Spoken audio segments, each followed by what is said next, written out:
সুরঞ্জনা, আজও তুমি আমাদের পৃথিবীতে আছো। পৃথিবীর বয়সিনী তুমি এক মেয়ের মতন। কালো চোখ মেলে ওই নীলিমা দেখেছ। গ্রিক, হিন্দু, ফিনিশীয় নিয়মের রূঢ় আয়োজন শুনেছ। ফেনিল শব্দে তিলোত্তমা নগরীর গায়ে কি চেয়েছে, কি পেয়েছে, গিয়েছে হারায়। বয়স বেড়েছে ঢের নরনারীদের, ঈষৎ নিবেছে সূর্য নক্ষত্রের আলো। তবুও সমুদ্র নীল, ঝিনুকের গায়ে আলপনা, একটি পাখির গান কিরকম ভালো। মানুষ কাউকে চায়, তার সেই নিহত উজ্জ্বল, ঈশ্বরের পরিবর্তে অন্য কোনো সাধনার ফল।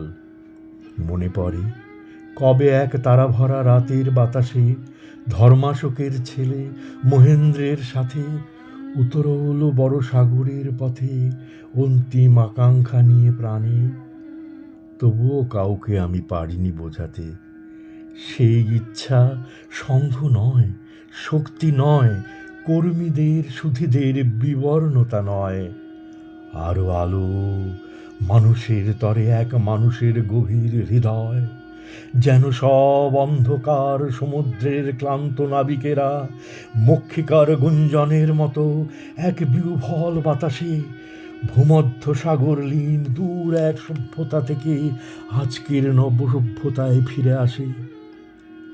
তুমি সেই অপরূপ সিন্ধুরাত্রি মৃতদের রোল, দেহ দিয়ে ভালোবেসে।